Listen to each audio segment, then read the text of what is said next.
and happy to take any questions or anything like that. Yeah, it'll give us an idea of how good we are with this sort of things, you know? Good, good. Also, would it be good can we record this session? Yes. Ernest, can you do that? Or I'll get Vicky One to do it. Would you be able to? Have you the capability or the bandwidth there? I'm streaming it. If yeah, I'm streaming it. If not, I'll do it. I can do it. Okay. Hold on. Okay. Yeah, apologies for that. No idea how it works in Discord. Oh no, we don't. I don't think Discord does a good job. I just use the OBS to record it. Okay. So I'll just record that.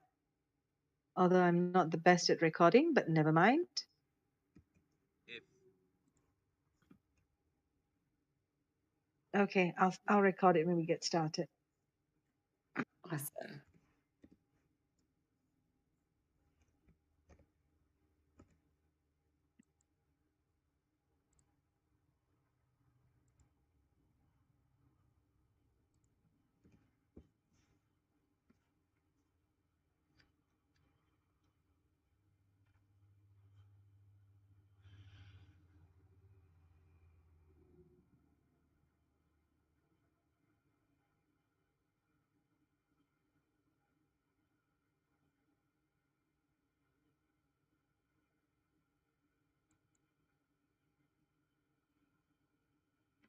Are you here?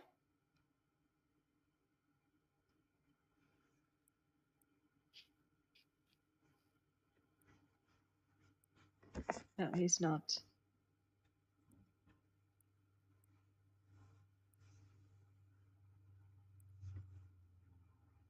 Yeah.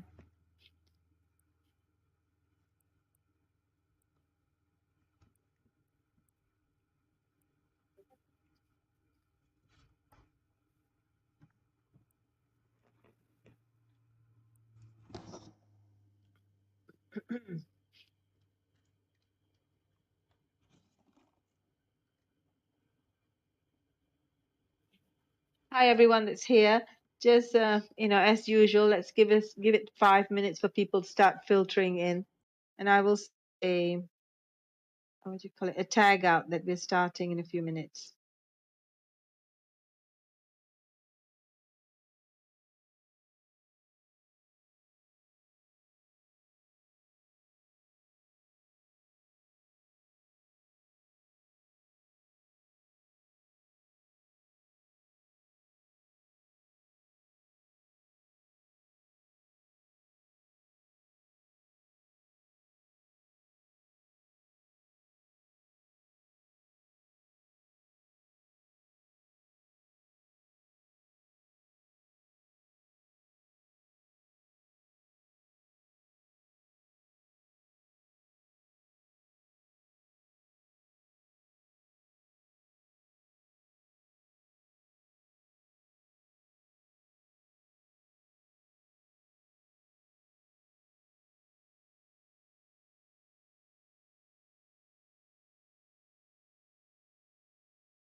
Hi, everyone. We'll start in about 3 minutes. So I've just sent the tag out. Hopefully, everybody.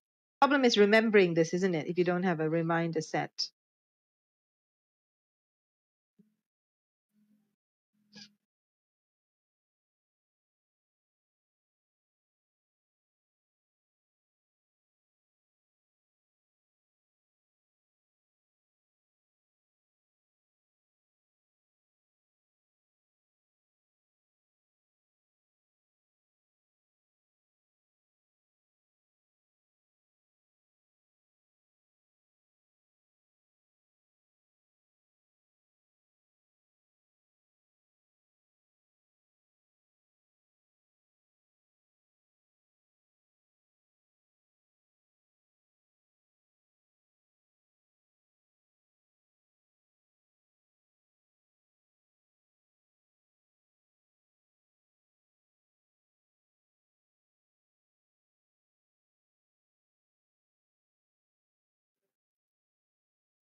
Mhm.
You are streaming this on YouTube?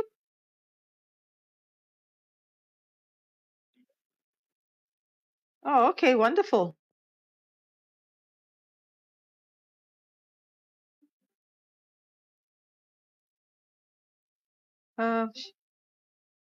We'll just give it a minute.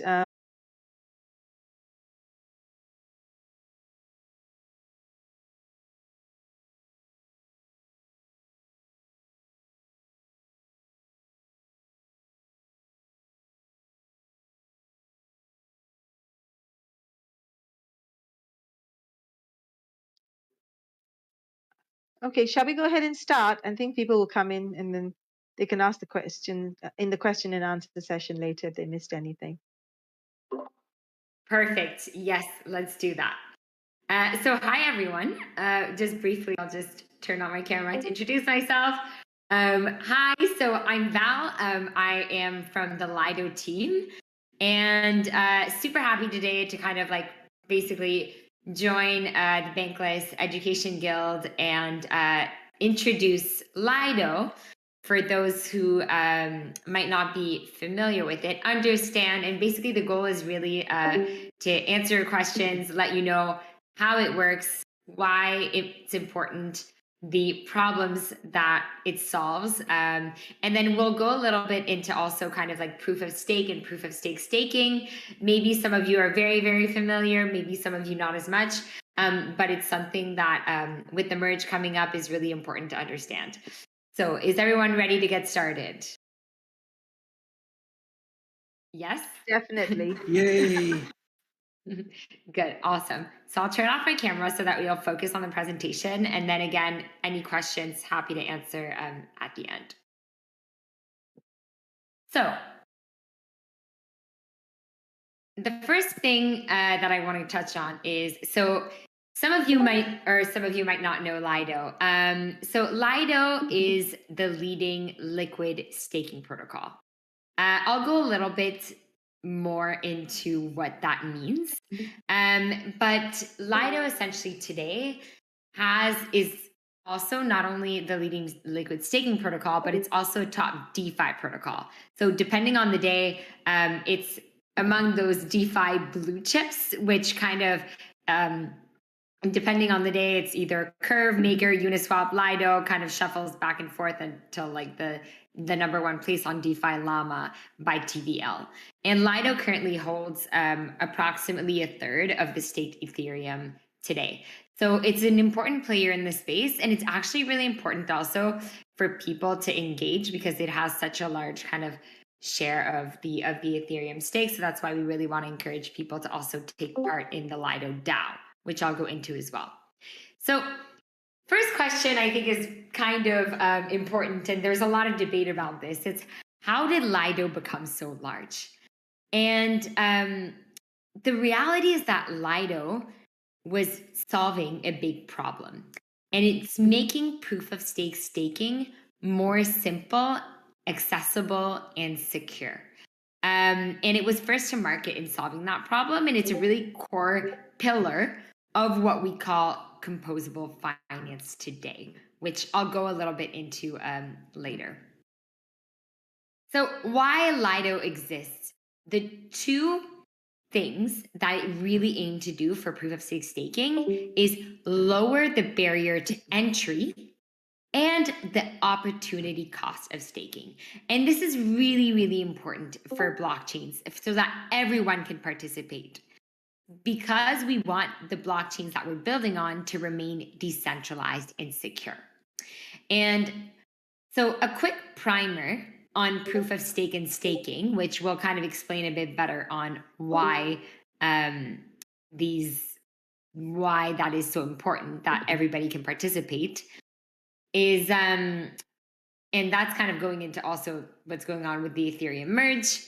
And those, so going like very, very fundamentally, those who may be newer to blockchains essentially are databases, okay? They exist on multiple computers at once.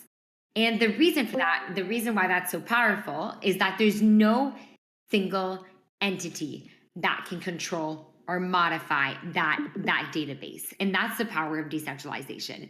Now, if anybody does. Yeah.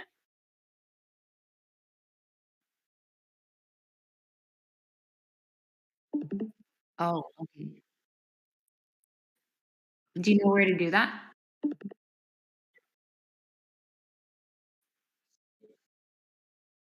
Yeah.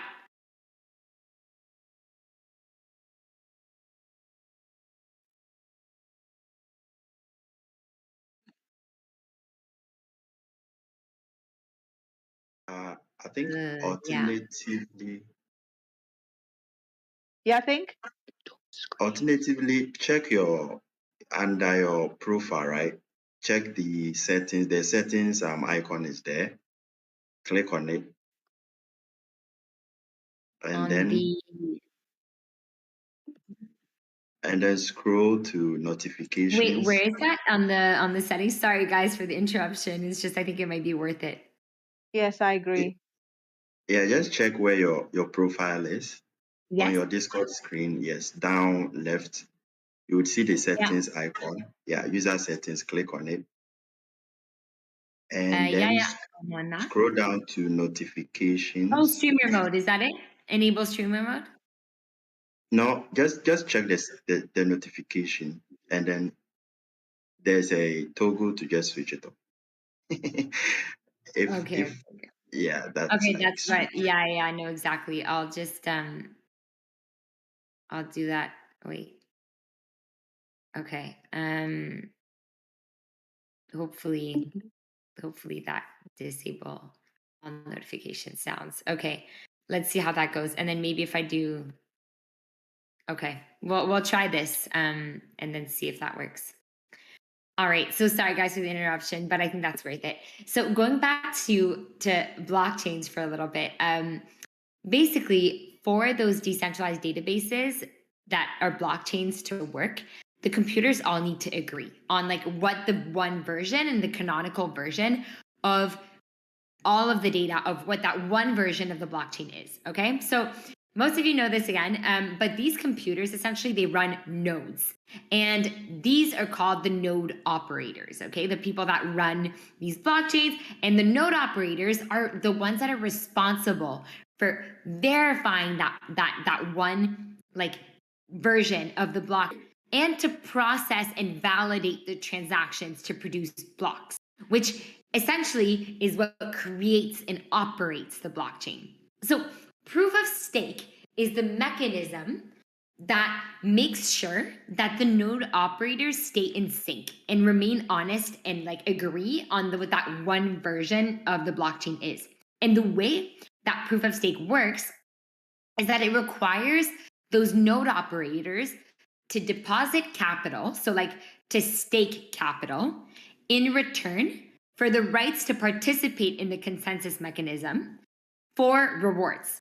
So like when, for example, Bitcoin, like they use miners and everything, and then in exchange for processing the transaction with mining, they get rewards in return. So proof of stake, they get the rights to participate in consensus to get the staking rewards. So if a node does not perform, or the capital can be slashed, which means it can be basically taken away. So the cost of not being a good node is actually really high, and it's always going to be higher than what you would potentially get as the reward. So there's really so the proof of stake system makes sure that there's no point really or incentive to be a bad node. So, and the thing is that this system can only really work if it is decentralized enough, if there are enough people to run these nodes. And so essentially to make the blockchain efficient and to make it secure. And so what is Lido? So you can first think of Lido as a staking service, but better. And the reason for that is Lido, well, first of all, it enables anyone to stake, which normal staking, I'll go into it in a little bit, it is not everyone, it's not necessarily accessible to anyone. So everyone can stake and earn proof of stake yield on digital assets. And one thing that we just went into proof of stake staking is not the same as the catch-all term that is staking in DeFi. There's a lot of like misconception around the word staking now. It's used for a lot of things. That's a huge, if something that you can take away from this is really proof of stake staking, like the term staking in DeFi, where it's often depositing to lend or to provide liquidity. It's the returns that you get in proof of stake staking is actually from providing that service of being a validator on the chain, which is the big difference is in terms of risk. And it's actually proof of stake staking is actual cash flow generating activity, which makes that return profile and that actual financial activity a lot more attractive. And that's why like it's so exciting even for institutions to kind of like start getting into. So the problems that Lido solves is that in traditional staking, basically you need to commit assets. So for example, when you stake on Ethereum, there's huge barrier to entry, huge opportunity cost, and you have to lock up assets. You have to operate a node, which is highly technical. Often like you need software, you need to make sure that it's up on time and all of that. And you need to have a minimum of 32 ETH in the case of Ethereum. So think about that, like 32 times, let's say Ethereum that used to be, let's say at a high of 4,000 each, then that's a lot for most people. And you're also only restricted to proof of stake yield since your assets are locked up. So what that means is like, that goes back to opportunity cost where you can't use your assets in something else.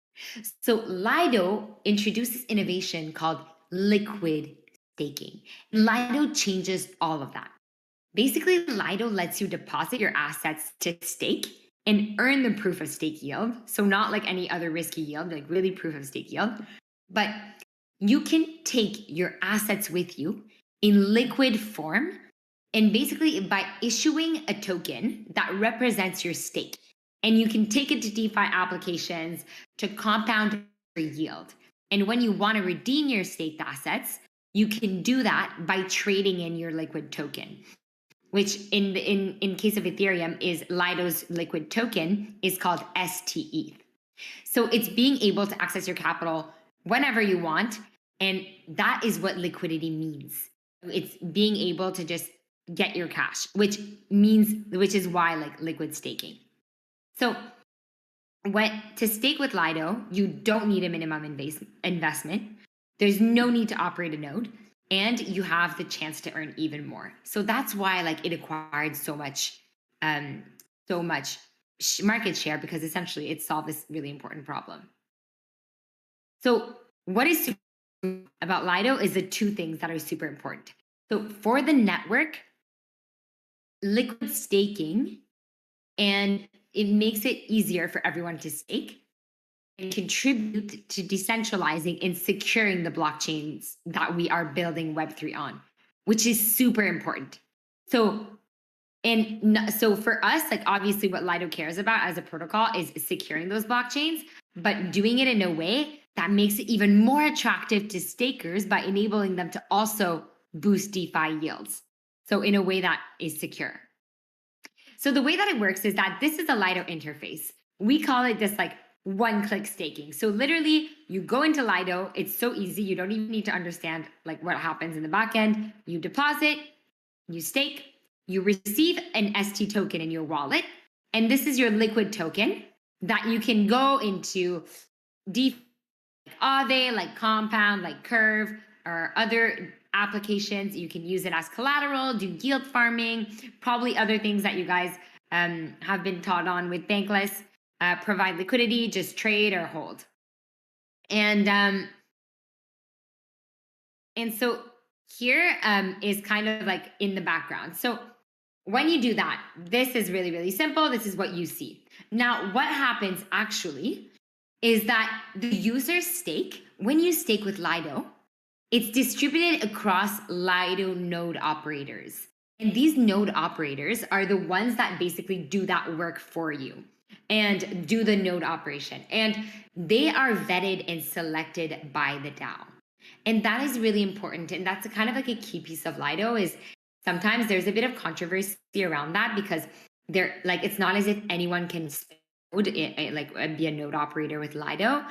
But that is the reason for that is that it's to make sure that it's diverse and decentralized. Because like say for example, like everyone started from the US or like, so there's different like regulatory risks that are not the same all over the world. And we also want to make sure that they know what they're doing to like run a node, because if, for example, we distribute user funds into node operators that don't necessarily know what they're doing, there's always a risk of like slashing, which like obviously nobody wants that. And as a result, as a user, you earn a share of the staking rewards. So it's as simple as that. And the fact that Lido distributes the stake is really important. It's a mechanism basically that ensures that if something were to go wrong with one node, even if they're vetted, if they're selected, it makes sure that basically there's not a single risk of failure, a centralized risk of failure, that your stake will be compromised. So the fact that Lido distributes it makes it even more secure. And that's super cool. And like when you think about it, if you stake with a centralized exchange or even like in a staking pool with a specific node operator, you're always going to be vulnerable to that one like person. So like it's something that was also really, really cool. And not only that, but Lido, you keep all the control of your assets. So you don't put them at risk and you also keep control. So it's really cool. Now, what is on this slide? You'll be okay. She talked a lot about the back end, but what is here is really the three pillars. And I want to kind of touch on the first one. So for those that might not be as technical, kind of, I just want to go into basically when you stake in the staking pool, these are the components of Lido. So the stake ETH is the asset that you receive for one-to-one that you can use in DeFi. The Lido DAO is kind of basically it's an Aragon DAO basically that governs all of the protocol parameters. And the staking pool is what you interact with. It's really the Lido protocol and the smart contract. It's the contract that's responsible for the deposits and withdrawals, the minting and burning of STETH tokens, delegating funds to node operators, applying fees and rewards, and accepting updates from Oracle contracts. And oracles, what they do is that they keep the balances of the DAO's validators on the beacon chain, like in the case of Ethereum. And the oracles are assigned by the DAO. So users, you send funds to the staking pool, contract mints the STETH in return, and distributes the stake across validators. So that's the way that you can think about it. It's not like Lido, we're not taking your assets. Like it's really just a smart contract that does it all, which is the staking pool. And I touched a bit about this earlier, but Lido's STETH and other ST tokens basically makes composable finance a thing. Now, you guys have probably heard also through Bankless the DeFi Legos thesis. And that's all about blockchain composability. And it's something that Web3 makes possible, the tokenization of DeFi, being able to stack yield DeFi strategies by tokenizing representations of one's holdings or value, and creating these sub or parallel economies and capital flows is super, super interesting. And so with Lido, what we're saying is listen, like, you can just come in, you stake your assets, you secure the chain, and we're letting you basically participate in DeFi on top of that without kind of like basically any opportunity costs. And you can go from one protocol to another, put collateral on one, stack, and that just makes these return profiles really, really attractive. And Lido is not like a centralized exchange either. As I mentioned earlier, it's not a company that provides staking as a service. And often these companies often can use your funds in the background to make more money, which can introduce current counterparty risk, like was the case for Celsius that recently collapsed. And Lido is a protocol, so it is DeFi. Anyone can use it. The user remains in full control of the funds. And since it's on the blockchain, the code is transparent. So you see exactly the transactions and interactions that are being made with the protocol. And another thing that I think is worth noting is that Lido does have a protocol fee. And the protocol fee actually goes back to the DAO and the protocol. So the fee is used to redistribute as extra staking rewards for stakers, which are decided by the DAO, but also for the DAO to operate. And the fee of Lido, of a protocol that is programmed, is actually 10%. But if you, for example, go into Coinbase and you stake with Coinbase for liquid staking, the staking fee that they take is actually 25%, which probably isn't not redistributed as extra rewards. And Lido, I talked a lot about Ethereum and the problem that it solved, but it's actually a multi-chain liquid staking hub. And the goal is really to become that security, decentralization kind of enabler and supporter for state networks. And this might be a little bit of alpha for you guys, but you guys might see there's some networks that are live on now. There's one icon that is up and coming. I'll let you guys guess what that is. And there's actually more that are coming this month and the next. So definitely stay tuned for that for a bit later on. So really, TLDR, think about Lido, what it does.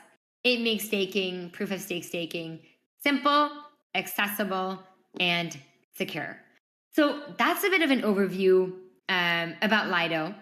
I'm super, super happy to take questions from you guys, whether that is you guys want to go more in depth about anything about centralization risk, about if anybody can become a Lido validator, node operator, impacts on the merge, the DAO, how to engage with Lido, grants, really anything.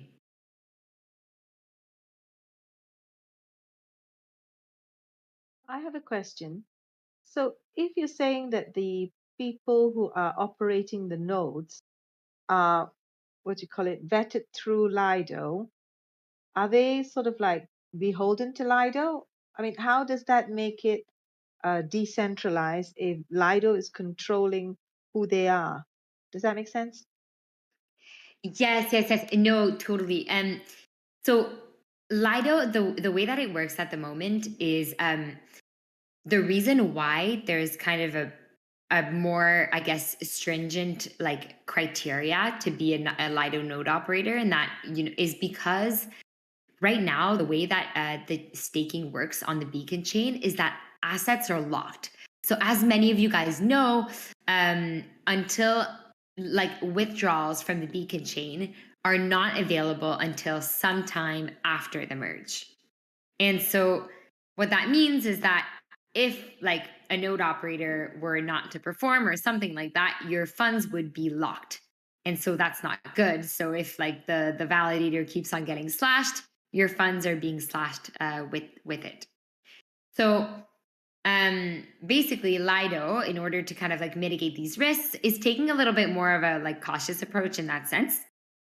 And we're like, okay, how can we do it in a way that, of course, like it's not like one person selecting, okay, yes, you're good, you're not good, or whatever.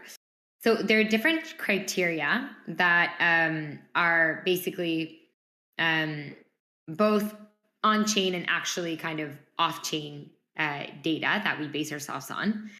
And so to make it like more objective, and it's really based on, okay, like are the node operators that operate on Lido, do they have like different, do they live in different jurisdictions and geographies to make sure that the risk is like, that there's more decentralization there?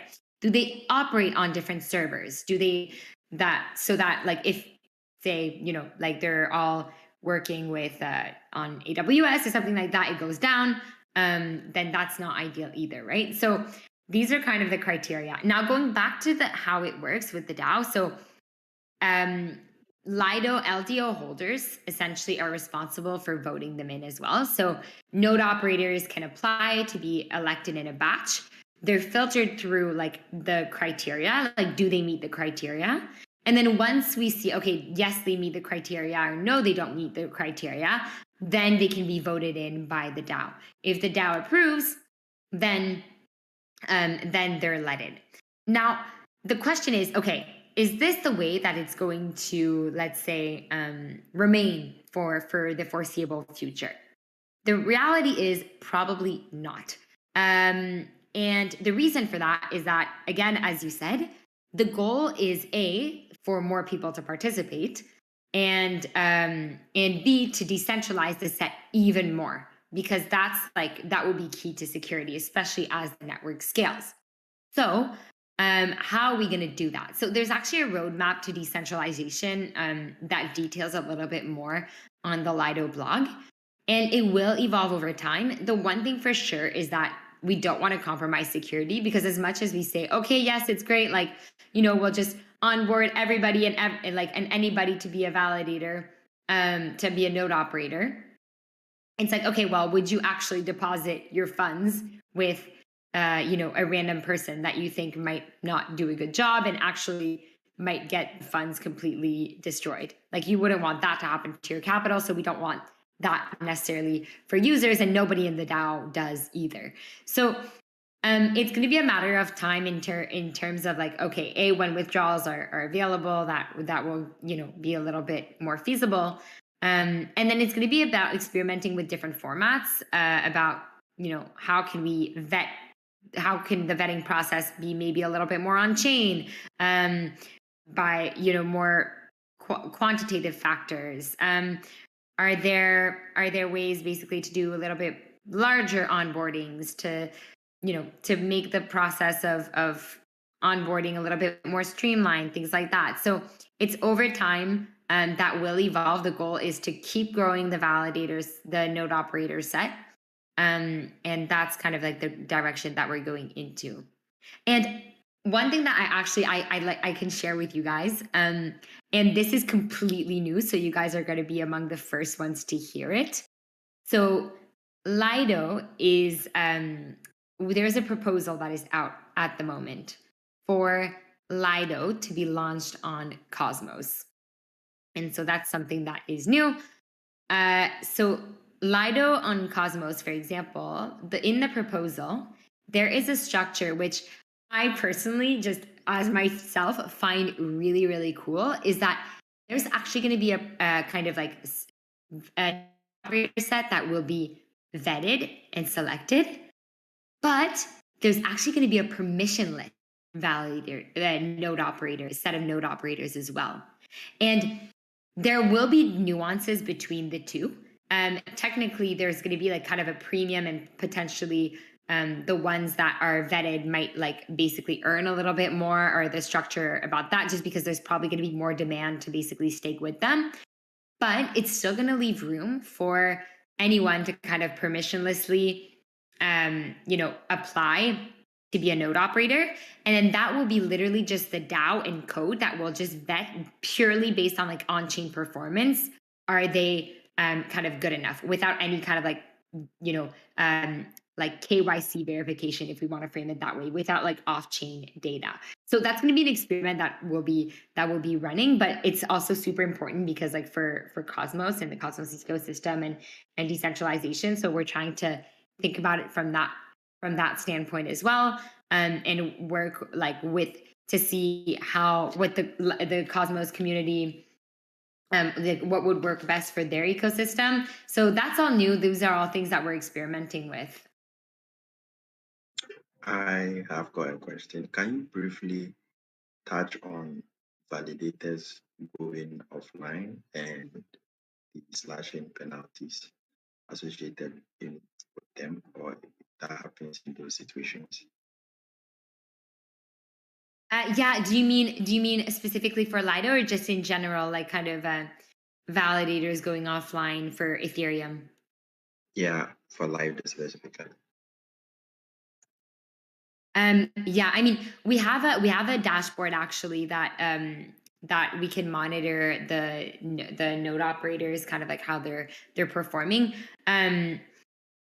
There's pretty much, as I said, the stakes are distributed, so most of them are good.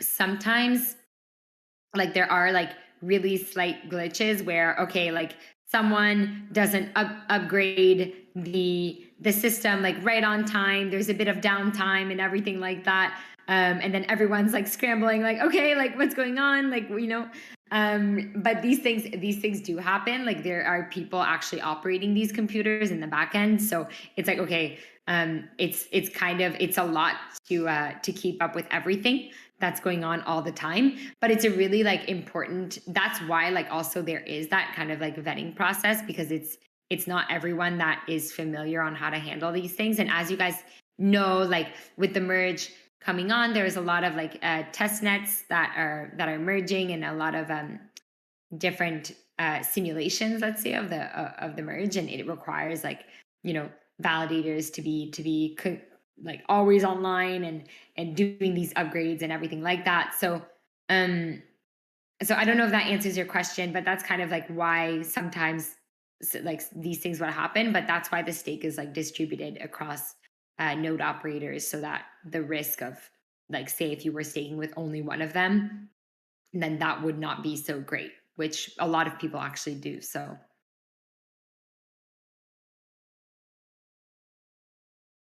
Ernest has a question. Does Lido have a testnet site? you mean the application, or? I don't know. You just said, okay, the application.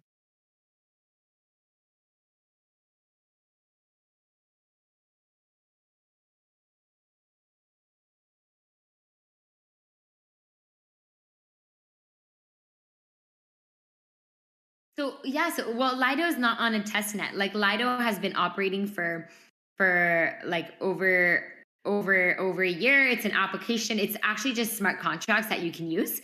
If you go on Lido.fi, it's actually really easy. So if you go on, I'll put it in the chat, Lido.fi. That's the website, and then you could just do enter app, and it's literally just like one-click staking. It's very, very easy to use, and anyone can use it. Like it's smart contracts, so it's not like you don't need to log in, you don't need anything like that. You literally just connect your wallet, you can stake, you can use it whenever you want. You get the liquid staking tokens right away. You don't have to wait, and then you can take those to DeFi. You can trade in and out of your position, like whenever you want.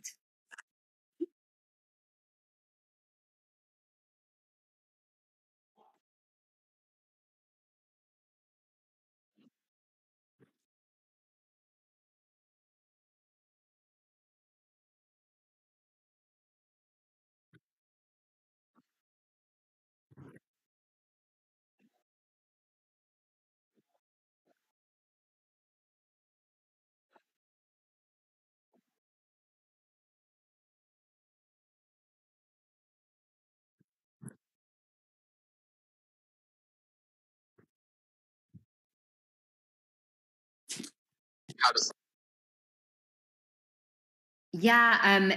So do you mean so I think there are two questions in your question, and correct me if I'm wrong. I think there are two things that may be relevant to address. The first one is can a centralized entity like apply to be a node operator? Is that like one of your questions?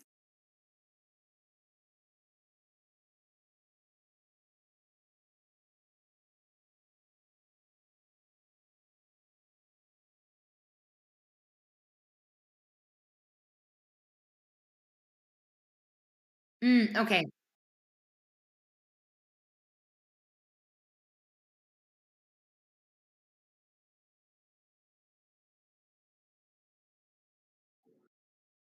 Yeah. So in terms of Coinbase, I doubt that they would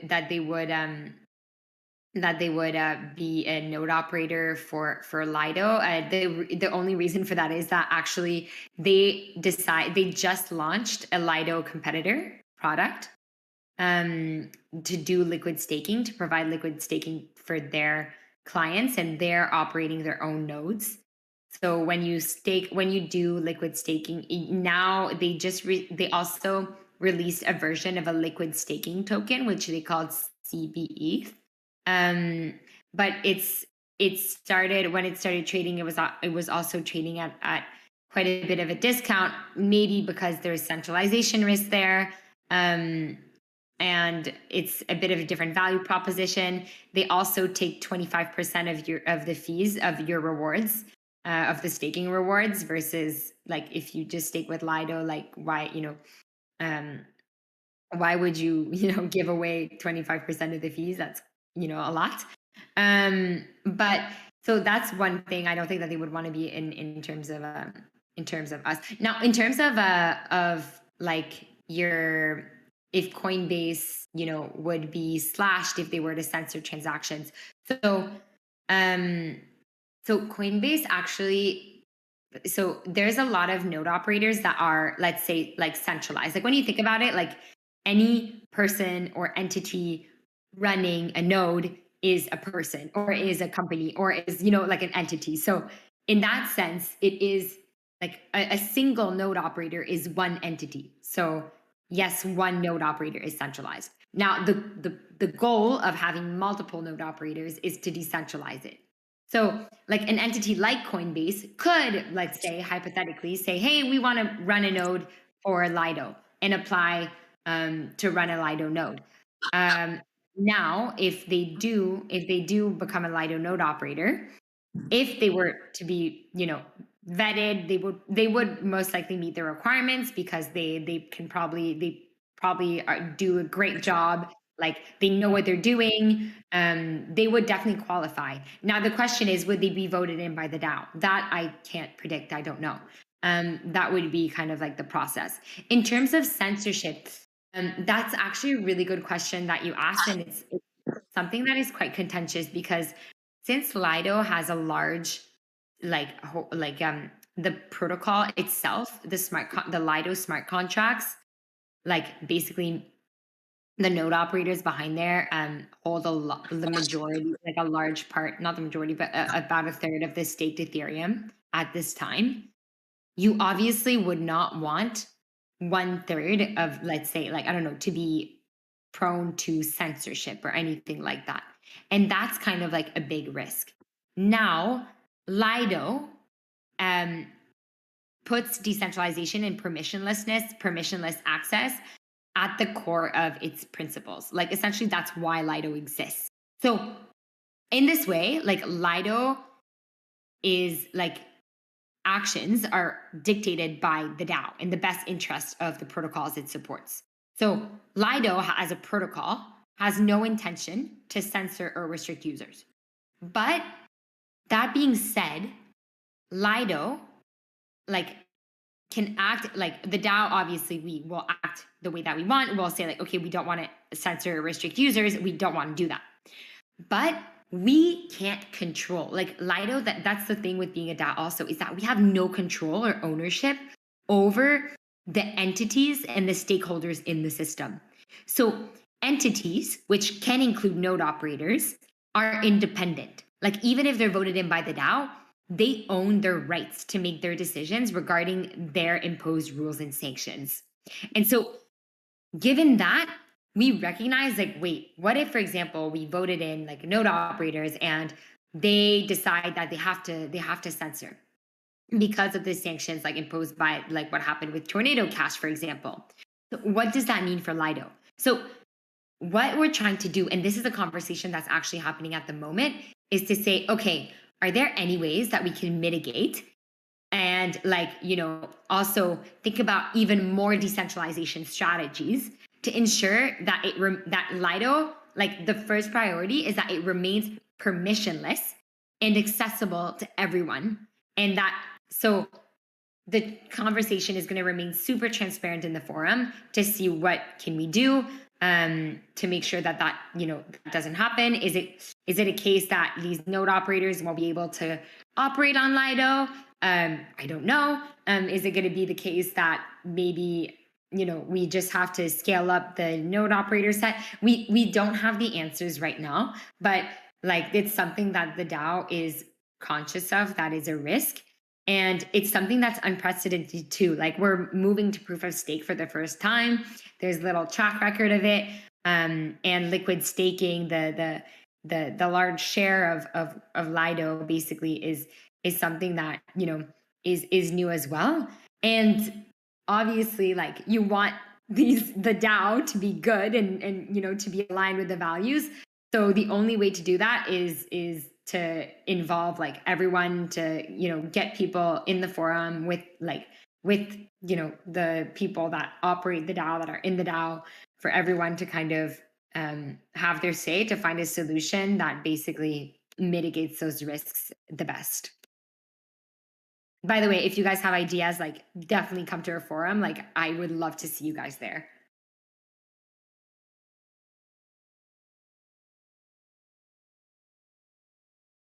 Is there any other questions you'd like to ask Val?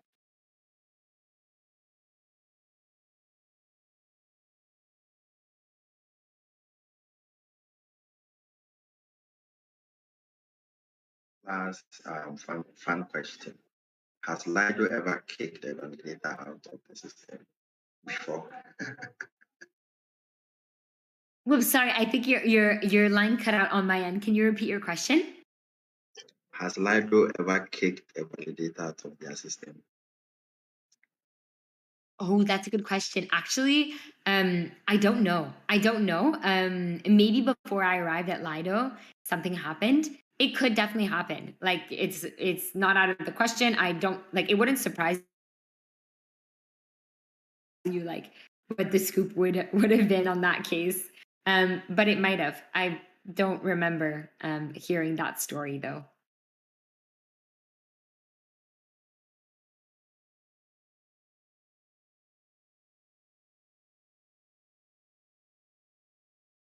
Does anyone have any other questions, or even like I don't know if you guys need any help with anything, or if you guys want to try it out, if you guys have checked out Lido, or any comments, feedback, do you guys have ideas or anything like that that you want to share?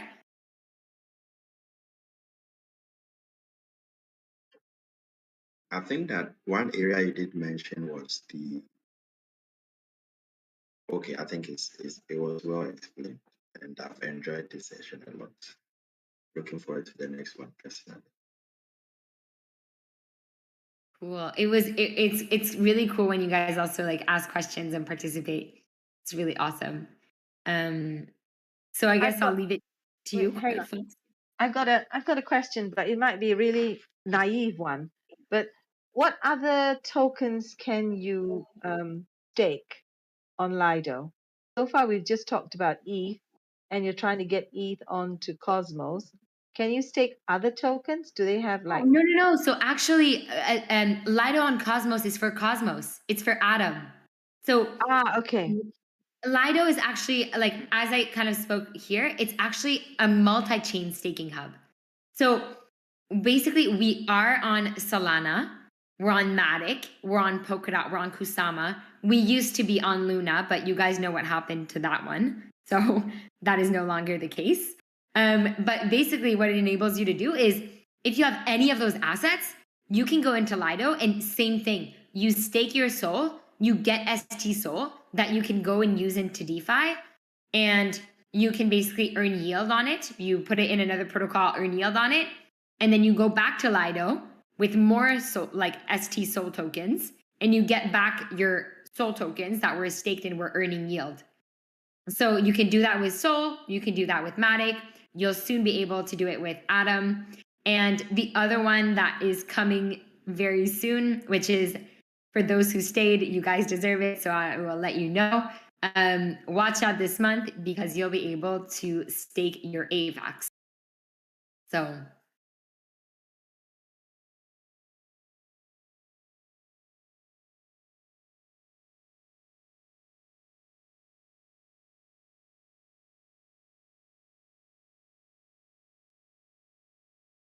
Great. Thanks, Val. That was really interesting. All for all different levels, because I'm at the lower end of the screen, of the spectrum, and learning all about this. So much appreciated, and we'll chat a little bit later about what else we can do together. Thank you so much. really great. Thanks, guys, and enjoy the rest of your week. And feel free to reach out to me like whenever on Twitter or Discord, and happy to kind of like connect, get you guys, more about Lido. If you guys want to talk to anyone else at Lido or anything like that, if you guys have any questions on how to engage with us, like just ping me and I'll be happy to assist. Thanks, Val. Really appreciate it. And thanks everybody. Thanks everybody for coming. It was a very informative session. Thank you. Yeah, I